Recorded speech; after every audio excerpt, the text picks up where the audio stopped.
솔직히 지금의 서울의 고가 아파트를 사시는 분들이 정말 이해가 안 갑니다. 예.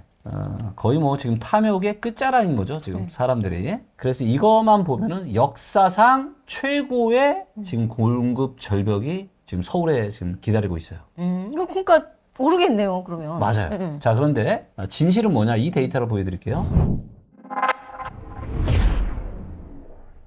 안녕하세요. 반갑습니다. 리치고 김박사입니다. 안녕하세요. 반갑습니다. 리치고 김기원입니다. 서울 아파트 평균 매매가가요, 드디어 처음으로 10억 원을 넘어섰습니다. 게다가요, 강남구는요, 평균 40억을 돌파했다고 합니다. 자, 그런데 지방은 어떨까요? 자, 서울과 지방 간의 간격차가 갈수록 벌어지고 있는데요. 이번 영상에서는 부동산 시장의 양극화에 대해서 함께 이야기를 나눠볼까 합니다. 네. 자, 먼저 서울 아파트 시장 분위기가 조금 좋습니다. 어떤 흐름인지 좀 볼까요? 네. 지금은 당연히 좋을 수밖에 없다라고 생각을 합니다. 다들 기억하시겠지만 트럼프가 대통령에 당선이 됐던 네. 2024년 11월 달 기억나시죠? 그 이후로 주식시장도 굉장히 좋고 맞아요. 했거든요. 근데 지금 한국도 똑같은 상황이라고 봅니다. 근데 이런 상황들이 저는 한 2달에서 3달 정도 갖지 않을까라고 예상하고 있고요. 미국도 그랬습니다. 그래서 지금 새 정부에 대한 기대감이 있기 때문에 이제 뜨거웠던 이제 서울이 지금 더 뜨거워지고 있는 이런 상황들이 펼쳐지고 있는데, 자, 그러다 보니까 여러분들 충격적이게도요. 서울에 아파트 하나 팔잖아요? 네. 그럼 부산의 아파트 몇 채 살 수 있는지 아세요? 한 두 채? 두 채? 네. 3.5채를 살 수 있습니다. 3.5채, 5채는 뭐야? 네, 그러니까 아니, 0.5채. 숫자로 따져야 되니까. 그러니까 거의 4채 가까이를 살 수가 있는 거예요. 와, 이거는- 한 채와 네 채냐의 차이네요. 네, 맞습니다. 와, 엄청 차이가 나네. 예, 그래서 지금 서울의 평균 매매가가 드디어 이제 사상 첫 10억 원을 돌파를 했습니다. 요거는 이제 이런 일은 지금 처음이었었고요. 자, 보시면은, 토호제가 다시 시행이 됐음에도 불구하고, 강남이나 용산, 이런 데가 여전히 가격도 지금 올라가고 있어요. 네. 여전히. 아니, 규제를 하는데도 불구하고 그런 지역들이 오히려 거래도 되고 가격도 올랐던 거잖아요. 그렇죠. 그러니까 거래가 많지는 않은데, 자, 이제 보시면은, 자, 1월 달에는 이제 826건, 네. 2월 달에는 2000건, 3월 달은 2650건. 그래서 보시는 것처럼 4월 달하고 5월 달은 거래가 작아요. 300몇 건, 400 몇십 건입니다. 거래가 많이 줄긴 했지만 여전히 거래는 이어지고 있고, 자, 그러다 보니까 뭐예요? 저는 이게 토호제 때문에 사실은 이 강남의 부동산이 더 올라가고 있다고 봐요. 왜냐면 토호제를 하다 보니까 살 수 있는 사람이 정해져 있지 않아요. 그쵸. 그쵸? 자, 정해져 있는데 그 사람 대부분 뭐예요? 실수예요. 그러니까 이제 이런 거에도 불구하고 사는 거고, 소세 거래에서 당연히 신고가들이 나오게 되는 거죠. 분위기가 좋으니까. 예. 그러겠네요. 그냥 시장을 저는 내비두면은 알아서 살 사람은 사고 팔 사람은 살아서 시장이 자연스럽게 저게 될 텐데, 자꾸 토호제를 뭐 했다가 풀었다가 또 했다가, 이런 것들이 오히려 저는 시장에 굉장히 좀 안 좋은, 왜곡하는 이런 신호를 좀 보내고 있다라고 좀 생각을 좀 하고 있습니다. 조금 이제 어쨌든 규제를 하긴 해야 되는 게 맞는데 이게 너무 좀 잦다는 생각도 들고 네. 좀 자유롭게 좀 움직이게 좀 놔줬으면 좋겠는데. 그러니까 서울의 고가 아파트 시장을 잡겠다고 대출 안 해준 거 2020년, 21년 이런 거부터가 이제 잘못된 거죠. 그런 정책들 때문에 지금 고가 시장만 더 좋아지고 있어요. 자, 그러다 보니까 이게 여러분들 평균에 좀 함정이 있긴 합니다. 네. 평균 매매가입니다. 자, 평균 매매가가 보시면 2015년 5월 달에 서울이 1,710만 원이었어요. 부산이 802만 원이었습니다. 그러니까 2배 정도 차이가 난 겁니다. 그래서 서울의 아파트 하나를 팔면 부산의 아파트를 2개가 살 수가 있었던 거죠. 그 처음에 제가 한 대에 두 대에 살 수 있던 건 10년 전 얘기인 거네요. 맞아요. 10년 전 얘기입니다. 자, 그런데 지금은 1,214만 원. 부산은.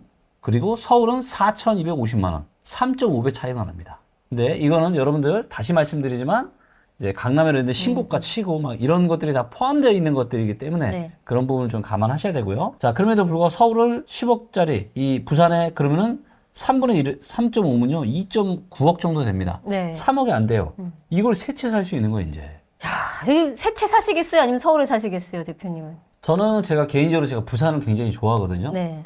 그래서 저는 나중에는 부산 가서 살 수도 있을 것 같아요. 오. 생각해보세요. 예를 들어 서울에 아파트를 내가 사는데 30억을 내 아파트에 엉덩이 깔고 네. 엉덩이 깔고 허덕허덕 사실 건지, 아니면 부산에 가서 3분의 1이니까, 아니 3분의 1이야 3.5배 차이니까 10억이 안 되겠죠? 그렇죠. 10억이 안 되는 이 돈으로 사고 쓰면서 자유롭게 20억을 쓰면서. 현금을 가지고 쓰시겠어요? 우리 미치고님 같은 경우는 어떻게 하시겠어요? 저는 이제 지금 아직 그 서울에서 나의 조금 뭔가를 더 활동하고 싶고 인프라를 넓히고 그런 이제 야망이 있기 때문에 아. 아직까지는 저도 서울에 대한 욕심이 있는데 네. 조금 지나고 나면 지금 이 가격이 더 벌어진다고 하면 네. 굳이 서울을 고집할 필요가 있나라는 생각도 들어요. 저는 솔직히 지금의 서울의 고가 아파트를 사시는 분들이 정말 이해가 안 갑니다. 네, 이거 상황을 한번 볼게요. 네. 거의 뭐 지금 탐욕의 끝자락인 거죠, 지금 사람들이. 자, 일단 제가 필터를 30평대 500세대 이상짜리로만 제가 골랐습니다. 네. 자, 이제 보시면은 이쪽에 이제 서초구 대장이 있죠? 야, 네, 40억, 레미안 50억. 원빌리 네. 34평이 얼마예요? 50억. 50억입니다. 51억인으로 봐야 돼요. 그죠? 50.9억이니까 51억. 네. 실제로는 60억에도 거래가 됐었고요. 맞아요. 네. 자, 그리고 이쪽에 이제 신반포 2차. 요것도 지금 얼마예요? 54억입니다. 자, 이쪽으로 조금 더 가보시면은, 여기에 서울 대장이 있습니다. 서울 대장, 현대, 압구정동에 있는 거죠. 현대 아파트. 서울 평당 가격 1위. 얘는 지금 얼마냐? 60억. 60억입니다. 최저 호가가 지금 현재 60억이에요.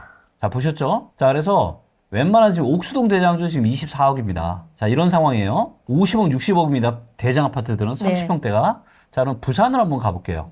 제가 얼마 전에 가서도 제가 부산에 강연을 했었거든요. 네. 제가 지금 지방 순회 강연을 제가 하고 있잖아요. 그래서 울산에서도 하고, 대구에서도 하고, 부산에서도 하는데 정말 또 많은 분들이 오셔가지고 굉장히 좋아해 주셨는데 제가 그때 느낀 게, 와, 부산 집값이 왜 이렇게 싼 거예요? 서울 대비하니까. 자, 보세요. 아니, 부산은 사실 지방치고도 그래도 아, 그럼요. 좀 사람도 많이 있고 좀 네. 높다고 생각했거든요. 저는 해운대를 너무 좋아하거든요. 그래서 저는 아마 해운대에서 나중에 살 수도 있을 것 같은데. 자, 여기 이제 보시면 부산의 대장 아파트가 누구냐? 바로 이 아파트입니다. 트럼프 월드 센텀. 34평. 34평. 얘가 지금 얼마예요? 13억.7억. 네, 14억이 안 됩니다. 네. 서울에 지금 대장은 얼마예요? 50억, 60억입니다. 그러면 3분의 1로 따지면은, 맞죠? 그러네요. 3분의 1, 4분의 1 가격입니다. 아니, 4분의 1, 그러네. 3.5분의 1. 5분의 1이네. 네, 그죠. 5분의 1. 그죠. 자, 거기다가 여기 보시면 여기 이제 뭐 광안동 대장 보면은 10억이 안 해요. 10억이 안 합니다. 지금 35평이. 여기 수영동 대장도요. 30평이 지금 8억 4천밖에 안 합니다. 아니 근데 이게 저희가 지금 계속 뭐 40억, 50억 너무 쉽게 얘기하는데 이게 살면서 40억, 50억을 손에 쥘 수 있는 게 쉬운 건 아니잖아요. 1억도 어렵지 않나요, 아, 사실? 45, 50억이 뭐예요? 네, 근데 좀 네, 본인 통장에 이제 인력이 있으신 분들 그렇게 많지는 않고 그리고 10억 이상 자산가가 근데 또 많긴 많아요. 네, 돈 많은 사람들은 많긴 많아요. 없지는 않습니다. 네, 많긴 많은데 일반적인 기준에서는 사실 쉽지 않죠. 그렇죠. 네. 진짜 억소리 나는 금액이네요. 그래서 이제 딱 봐도 와, 서울의 대장 아파트가 막 50억, 60억씩 하는데 부산은 대장이라고 해봐야 지금 14억이 안 된다. 그리고 상당수의 다른 동네 대장 아파트는 얼마예요? 10억이 안 됩니다, 지금. 거의 7, 8억, 10억이 안 돼요. 5억, 뭐. 6억. 네. 네. 그나마 지금 여기 요 아파트 지금 3년차 신축 남천자이라고 수영구 여기가 대장 아파트인데 요게 지금 12억 5천만 원 정도 합니다. 그러니까 이런 거 빼놓고서는 지금 30평대도 10억이 안 되는 이런 아파트들이 많아요. 부산에도. 저희가 지금 부산하고 서울, 강남 데이터 봤는데 사실 그 서울 안에서도 지역차가 엄청나잖아요. 이것도 네. 보면 양극화잖아요. 맞아요. 아까 뭐 지도 잠깐 돌려봤을 때도 강만 건너도 뭐 50평에서 갑자기 20평으로 딱 20억으로 떨어지더라고요. 60억에서. 맞아요. 좀 양극화 심각하다라고 느껴지는데요. 네. 그게 이제 공급 물량 때문에 또 영향이 있지 않을까요? 공급량이 많아지기 때문에. 아니 이제 그 뭐죠? 강남 서초가 이제 공급이 때문에 이제 그런 건 아닌 것 같고요. 네. 제가 봐서는 공급 때문에 그런 건 아니고 이제 누누이 말씀드렸지만은 이제 강남을 잡겠다라고 하는 게 오히려 강남을 더 띄워준 저는 정책이라고 생각합니다. 일단 똘똘한 한 채, 그 다음에 2020년과 21년에 대출 15 이상 아파트는 대출을 아예 안 해준 거, 거기다가 자꾸 또 억제해놓은 23년, 거? 24년에 이제 부양 정책, 예, 그 다음에 토호제, 뭐 이런 것들로 인해서 이게 좀 대출도 해주고 그러면 또 포모에 휩싸인 사람들이 대출 껴서 사고 이런 것들 때문에 또 경매들도 나오고 뭔가 이래야 되는데 그냥 어떻게 보면 그냥 철옹성처럼 지금 만들어져서 지금 혼자 미친 듯이 올라가고 있는데 저는 이제 이런 비정상은 결국은 망가질 수밖에 없다라고 저는 보고 있습니다. 저희가 매매가에서의 양극화를 좀 보긴 했는데 네. 매매가뿐만이 아니고 네. 뭐 다른 뭐 전세 시장 네. 그런 또 어떤 좀 볼까요? 전세 시장도 지금 계속해서 지금 올라가고 있습니다. 그래서 서울 쪽이요? 네, 네. 서울도 지금 전세 수급이 지금 계속해서 이제 올라가고 있고요. 자, 그리고 제가 확실하게 말씀드릴 수 있는 게 뭐냐면은 내년은 공급이 진짜 작아요. 서울이 역대급입니다. 그리고 이제 또 많은 전문가들이 공급 물량을 얘기하면서 전세가가 올라갈 거고 이게 또 매매가를 밀어올 거다 뭐 이런 얘기 하는데 그러니까요. 그러기에는 지금 또 전세가율 차이가 너무 많이 나서 전세가 오르는 속도보다 매매가가 오르는 속도가 너무 가파른 게 오랫동안 지속이 됐어요. 자, 그런데 공급 데이터를 한번 볼게요. 네. 자, 보시면 요게 이제 일반인들 그리고 대다수의 전문가들이 볼 수 있는 공급 물량 데이터입니다. 어때요? 내년부터? 진짜 없네요. 공급 물량이 진짜 없네요. 진짜 없죠. 네. 자, 이걸 보면 어때요? 더 서울의 오르겠다. 집값이 와, 진짜 이거 큰일 났다. 계속 올라갈 수밖에 없겠다라는 생각이 들죠. 그렇죠. 그렇죠. 그래서 이것만 보면은 역사상 최고의 지금 공급 절벽이 지금 서울에 지금 기다리고 있어요. 이거 그러니까 오르겠네요. 그러면. 맞아요. 자, 그런데 진실은 뭐냐? 이 데이터를 보여드릴게요. 이게 진실입니다. 잠깐 그 전과 자, 비교 좀 이거랑 해볼까요? 네. 이거랑 왜 이게 이거랑 이거랑 이거 이주미 철거. 네. 이거랑 이거는 저기 뭐야 쇼츠로 만들어 재밌겠는데요? 그러네. 이거랑 열했는데 열애됐습니다. 그러니까. 네. 자, 그럼 보시면 네. 서울 공급 물량의 진실은 뭐냐? 자, 여기에 착공 및 분양 단계에 있는 것들을 포함시켜야 됩니다. 그리고 이주 및 철거 단계에 있는 재건축 재개발도 포함을 시켜야 돼요. 자, 이렇게 놓고 보면 이게 이렇게 바뀝니다. 느낌이 어때요? 완전히 다르죠? 아니, 심지어 이 이주미 철거랑요. 네. 이 착공 및 분양할 게 너무 많아요. 네, 많아요. 지금 지금 하고 있는 게 너무 많구나. 노란색이 이제 착공 및 분양하고 있는 것들이고요. 자, 이것도 지금 한 15,000세대 가까이 됩니다. 자, 근데 문제는 뭐냐? 이주 및 철거. 서울에 지금 이주나 철거 단계에 있는 재건축 재개발 사업장의 세대 수가 얼마냐? 41,560세대입니다. 그럼 결국에는 엄청나죠? 이게 나중에 공급량 데이터로 들어가는 거잖아요. 맞아요. 그러면 이제 공급량이 작다고 해석하면 안 되는 거죠. 맞아요. 그래서 내년은 분명히 공급이 작다. 그래서 저도 내년에는 괜찮을 수 있다고 봅니다. 서울 아파트 시장이. 물론 이제 저는 여전히 하반기에 굉장히 저는 안 좋을 거라고 좀 보고 있고요. 아직 하반기 시작도 안 했습니다. 하반기 시작도 안 했어요. 지금 6월 달이잖아요. 네. 아직 상반기입니다. 네. 자, 그래서 절대로 지금 뭐다? 공급이 작지 않다. 그래서 너무 많은 일반인들과 전문가들조차 여기에 이제 지금 요걸로만 지금 판단하니까 이거 보면은 지금 너무 공급 절벽이잖아요. 그러니까요. 네. 근데 여러분들 기사를 잘 찾아보시면 아시겠지만요. 많은 전문가분들이요. 22년부터 계속 공급 절벽이라고 그랬어요. 왠지 알아요? 그때도 이것만 보니까. 근데 지금 공급 절벽이었어요? 아니잖아요. 22, 23, 24, 25. 공급 절벽 아닙니다. 왜냐면 여기에 반드시 착공 및 분양, 이주 및 철거까지 봐야 좀 더 먼 미래를 제대로 볼 수가 있는 겁니다.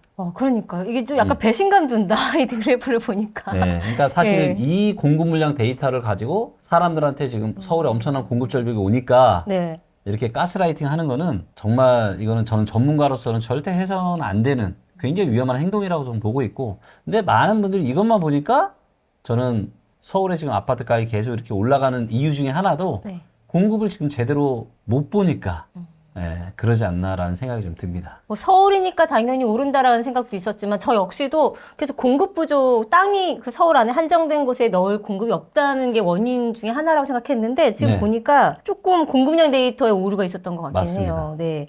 이 경매 시장은 좀 어떤지 좀 볼까요? 네. 자, 경매도 보면은 이렇게 뜨겁게 달아오르고 있는데 요 파란색 선이 이제 매각가율이라고 해서요. 네. 10억이 나왔으면 얼마의 매각이 되는지를 보여줍니다. 근데 지금 96%거든요. 네. 그러니까 10억에 지금 현재 감정가가 10억이면 매각이 9억 6천에 지금 되고 있는 겁니다. 네. 자, 그래서 감정가 대비 낙찰률이 이제 상당히 많이 올랐고요. 그래서 3년 만에 지금 가장 높은 수준입니다. 그만큼 지금 과열이 되고 있는 이런 분위기다라고 좀 보시면 될 것 같아요. 그럼 뭐 분양 시장은 어때요?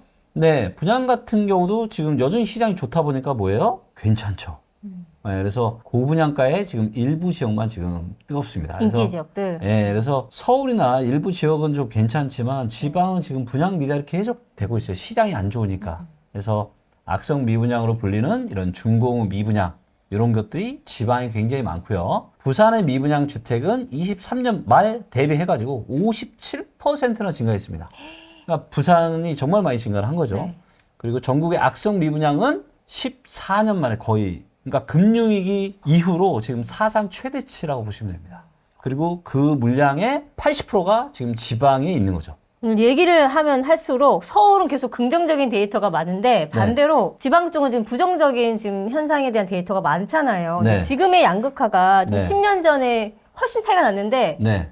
앞으로는 어떨 거라고 보세요? 양극화 계속 될 거라고 보세요? 저는 이 양극화도 끝이 있어요. 이 양극화 어디까지 될까요? 그러니까 자, 진짜. 양극화 계속 그럼 지방 계속 떨어지고 이게 서울만 이렇게 계속 올라. 다시는 만날 수 없는. 이런 일은 절대 일어나지 않습니다. 왜냐하면 부동산 시장에서 가장 큰 호재가 뭔지 아세요, 여러분들? 바로 가격이 싼 겁니다. 가격 싼 것만큼 호재 있어요? 그렇죠. 네. 없죠. 자, 그리고 아마 올해 가을이나 연말 되면 가격이 더 싸질 거예요, 지방도. 그러면 그때 가서는 굉장히 많은 또 기회들이 올 거다. 기회들이 저는 좀 올 거라고 보고 있고, 그래서 네. 제가 뭐 얼마 전부터 부동산 투자도 제가 다시 시작을 했잖아요. 네. 그리고 올해 가을 연말부터는 아마 좀 더 적극적으로 부동산 투자를 좀 하고 또 지방의 다양한 이런 강연들도 계속해서 하게 될 것 같아요. 왜냐하면 부동산 전문가 해야 되는 중요한 역할 중에 하나가 저는 뜨거운 지역은 워워시키고 안 좋은 지역은 좀 부양을 시키는 이런 게 필요하지 않을까요? 근데 그게 아무런 기준이 없게 하는 게 아니라 다양한 데이터에 근거해서 객관적으로 해줄 수 있다라면 저는 많은 도움이 될 거라고 보고 있고, 지방에 제가 강연을 다닐 때 많은 분들이 너무 좋아하시는 거예요. 좋아하실 것 같아요. 우리 동네 와서 정말 우리 동네의 부동산 이야기를 이렇게 데이터에 기반해서 해주시고, 또 어떤 질문이나 답변이라도 제가 현장에서 바로 그냥 리치고 켜서 바로 이제 하니까 지금도 계속해서 이제 하고 있고, 또 여기 고정 댓글 보시면은 네. 또 제가 지방 매월 강연하는 거 일정이 있으니까 신청하셔서 또 함께 하시면 좋을 것 같아요. 오, 이제 앞으로도 지방을 자주 가서 강연을 하실 네, 계획이세요? 매월 갈 예정입니다. 저희가 뭐 계속 양극화 얘기를 했잖아요. 근데 유튜브 채널에서도 맨날 서울 얘기만 할 게 아니라 맞아요. 이렇게 지방 얘기도 같이 해줘서 같이 공유될 수 있게끔 좀 데이터도 제공해주고 이러면 좋을 것 같습니다. 네. 자, 오늘 이번 영상에서는요, 부동산 시장의 양극화 현상에 대해서 함께 이야기를 나눠봤습니다. 뭐 가격 차이뿐만이 아니고 사실 이런 양극화는 기회에 대한 불균형 그리고 주거 불안정까지로 이어질 수 있습니다. 그래서 앞으로 좀 이 흐름을 저희가 더 지켜봐야 될 것 같습니다. 여러분은 향후의 부동산 시장의 양극화 어떻게 바라보시는지 또 댓글로 함께 의논도 나눠주시면 좋을 것 같습니다. 이번 영상 도움되셨다면 좋아요, 구독, 댓글 함께 해주세요. 감사합니다.